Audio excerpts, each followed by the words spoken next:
ज़्यादा समय नहीं लूँगा। I just wanted to tell you कि कल रात हमारी ऑलमोस्ट 2 घंटे की मीटिंग रही विद अमित शाह। उस मीटिंग में Patal Kanya from Tripura people's front, Vijay Rankhal ji, Jagdish Dev Varma from INPT, Tripura students federation से Sunil Dev Varma, Biswajit Koloy, Anthony Dev Varma joint action committee से, त्रिपुरा इंडिजिनस लॉयर्स एसोसिएशन से अरूप देव वर्मा, उसके बाद हमारे त्रिपुरा लैंड स्टेट पार्टी से चित्तू बाबू, क्षत्रिय समाज से Sachin Dev Varma, professor Sunil Koloy from NGO Kolmundra, Anant Dev Varma, Dinesh Dev Varma, TUIPCC से रंजीत, सब थे। और मीटिंग बहुत अच्छा रहा, अच्छे एटमॉस्फेयर में रहा। और मैं 2 चीज के बारे में बात करना चाहता हूँ। First, citizenship amendment bill. Meeting में तिप्रासा कम्युनिटी ने एक आवाज में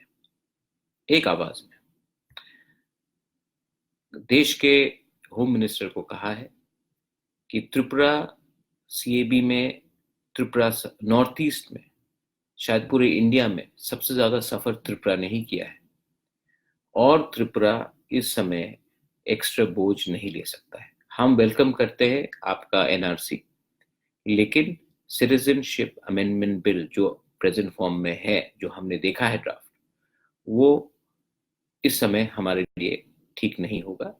आप ये बिल को त्रिपुरा में लागू मत कीजिए, और हमारा जो दिल में एक चोट है वो आप समझिए। उन्होंने हमारा बात ठीक तरीके से सुना, ऑलमोस्ट सबने बात किया, और उन्होंने कहा है कि वो वापस आएंगे हमारे पास। हमने कहा है कि ADC को आप ज़्यादा स्ट्रॉन्ग कीजिए। हमने कहा है कि हमारा जो रिप्रेजेंटेशन है असेंबली में बहुत कम है, उसको ज़्यादा कीजिए। दूसरे लोगों ने कहा कि मतलब सबका अपना एक पॉइंट था, लेकिन मुझे एक बात का बहुत खुशी है। विजय रांखल जी हो, पटल कन्या हो, मेवार कुमार जमत्या हो, एंथनी देव वर्मा हो, चित्तो बाबू, हमने सब ने एक ही आवाज में बात किया। हमने सब एक आवाज में बात किया और एक कंसेंसस था। और एक बात बहुत अच्छा है जो आपको जानकारी में आना चाहिए। होम मिनिस्टर ने हम सबको अश्योरेंस दिया है कि ब्रू रियांग इशू में वो हमारे ब्रू रियांग कम्युनिटी को पट्टा के साथ जमीन देंगे विथ द सेम पैकेज जो मिजोरम में मिल रहा था त्रिपुरा के अंदर। वो उन्होंने, होम मिनिस्टर ऑफ इंडिया ने हम सबको आश्वासन दिया है। हमारे मुख्यमंत्री बिप्लब जी भी वहां में थे, रेवती त्रिपुरा भी था वहां में, हमारे MP। हमारा एक डिमांड रहा है कि हमारे रियांग भाई बहन वो त्रिपुरा के हैं, उनको इतने खराब कंडीशन में मत रखा जाए, मिजोरम उनके मर्जी के खिलाफ मत भेजा जाए।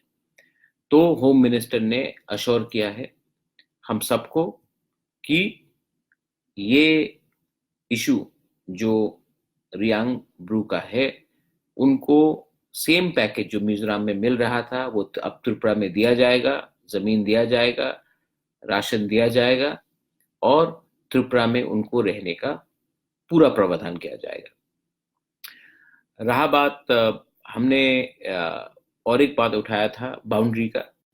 आप देखेंगे कि त्रिपुरा का बाउंड्री 2-3 जगह में, गंडाछरा एरिया में और उसके बाद सोनामुरा उस एरिया में, मोहनपुर एरिया में अभी भी खुला है। तो होम मिनिस्टर ने हमें गारंटी देके कहा है कि ये बाउंड्री सील किया जाएगा। रहा बात सिटीजनशिप अमेंडमेंट बिल का, मैं फिर से आपको कह रहा हूं कि मैंने कहा है कि अगर आपने ये बिल पास किया, हमारा विचार, हमारा सोच नहीं सुन के, तो हम प्रोटेस्ट करेंगे, डेमोक्रेटिकली प्रोटेस्ट करेंगे, शांति से प्रोटेस्ट करेंगे। लेकिन अगर जरूरी पड़ा, अगर आपने ये बिल पास किया, तो मैंने उनको ये भी कहा है कि मैं आपको सुप्रीम कोर्ट में ले जाऊंगा। हम सब ले जाएंगे, क्योंकि पहले आपको हमारे बारे सोचना चाहिए। एक बात मुझे मानना पड़ेगा कि उन्होंने अच्छे तरीके से हमारा बात सुना और उन्होंने कहा कि वो फिर से बात करके हमारे पास आएंगे। I welcome that. सब लोग, सब इंडिजिनस पार्टीज थे वहां में, ऑर्गेनाइजेशंस थे। मुझे आश्चर्य है कि कांग्रेस और सीपीएम नहीं आए। जहां तक मुझे लगता है कि अगर मैं अपने प्रीवियस पार्टी के बारे, कांग्रेस के बारे में बोलता, तो कांग्रेस को अटेंड करना चाहिए था, और अटेंड करके ओपोज करके, सीएबी को ओपोज करके तब वॉकआउट भी कर लेते तो प्रॉब्लम नहीं था। लेकिन आपने अटेंड ही नहीं किया। आप त्रिपुरा भवन के सामने ओपोज करोगे, लेकिन जब अमित शाह के सामने आप जाकर ओपोज नहीं करोगे। मैं कहता था कि आप जाकर राइटिंग में आप ओपोज करते और उसके बाद आप वॉकआउट भी कर लेते, किसी को आपत्ति नहीं होता। लेकिन आपने ये नहीं किया। ये गलत बात है मुझे लगता है, क्योंकि कल अमित शाह बोल सकता है, हमारा होम मिनिस्टर देश का, कि मैंने तो इनको निमंत्रण दिया था बोलने के लिए, वो तो आए ही नहीं। तो हम सोल्यूशन चाह रहे हैं और बहुत लोग पॉलिटिक्स करना चाह रहे हैं। तो ये बात है। यस, अगर आपका कोई और क्वेश्चंस हो तो प्लीज कहिए। लेकिन हमारा संघर्ष जारी रहेगा, थांचा रहेगा, तो हम लोग कुछ कर सकते हैं। रियांग इशू में तिपरासा ने थांचा किया अपने रियांग के लिए। कोई देव बर्मा, कोई कोलोय, कोई रांगखोल, कोई उच्चोय, कोई जमातिया, कोई नोआतिया बन के नहीं, तिपरासा बन के हमने अपने रियांग का हेल्प किया। अगर हमने थांचा ऐसा रखा तो सोल्यूशन निकलेगा। अगर थांचा नहीं रहा तो प्रॉब्लम रहेगा। मैंने अपने फेसबुक में एक चिट्ठी भी लिखा है, I have written a letter to Amit Shah memorandum, वो आप जाके देख सकते हैं। मैंने कहा है कि हमें रेगुलरली बुलाया जाए, और मैंने ये भी डिमांड किया है कि हमारे जो सीट्स है उनको इंक्रीज किया जाए। असेंबली में 20 सीट तिपरासा के लिए काफी नहीं है, हमको और ज्यादा सीट चाहिए। हमने बहुत सैक्रिफाइस किया है, हमने बहुत झेला है, और नॉर्थ ईस्ट में किसी स्टेट ने इतना नहीं झेला जितना त्रिपुरा ने झेला है। इंडिया में किसी ने इतना नहीं झेला होगा जितना त्रिपुरा ने झेला है। तो हमें हिस्टोरिकल करेक्शन करना चाहिए, और हमको असेंबली और एडीसी में एक्स्ट्रा सीट चाहिए। और एडीसी को आप 6 शेड्यूल को स्ट्रॉन्ग करके लैंड राइट्स एडीसी का स्टेट गवर्नमेंट से बाहर निकालकर एडीसी के अंदर लाइए। ये हमारा पूरा पॉइंट है। अब इससे ज्यादा मैं और कुछ नहीं बोलूंगा। मैं सोल्यूशन चाहता हूं, नेक्स्ट जनरेशन के बारे सोचना चाहता हूं। मेरे दिमाग में इस समय पॉलिटिक्स या इलेक्शन नहीं है। मैं तिपरासा और दोफा और त्रिपुरा का भला चाहता हूं। मैं देश को प्यार करता हूं, मैं देश का भला चाहता हूं। आप इसको समझकर जो लोग जो भी कुछ कह रहे हैं गॉसिप, उसमें मत जाइए। Most important is that we need to be united. We need to work together as a Dopha. If we unite, you see what happened in the Riang issue. If we unite, we will go ahead. If we keep on fighting with each other for egos, for petty things, for starting one organization, one against another, we will not progress. So I'm appealing to all the youngsters. Most of you all are young. Go and talk to your leader and say, आपका time तो गया, your time is gone, this is your generation, and your generation needs to think differently from the previous generation.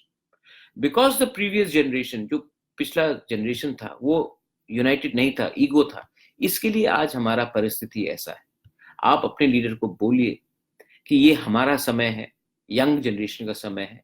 हमको आपके समय, समाज के time के संग अलग सोचना पड़ेगा, क्योंकि हमारा भविष्य खतरे में। यही मैं कहना चाहता हूं। तो 3 मुद्दा था। फर्स्ट, सीएबी, हम प्रेजेंट फॉर्म में एक्सेप्ट नहीं करने वाले हैं सीएबी को। सेकंड, रियांग ब्रू इशू में जमीन, पट्टा, पैकेज हमारे रियांग भाई बहन को त्रिपुरा के अंदर अब दिया जाएगा। थर्ड, बाउंड्री को पूरा सील किया जाएगा।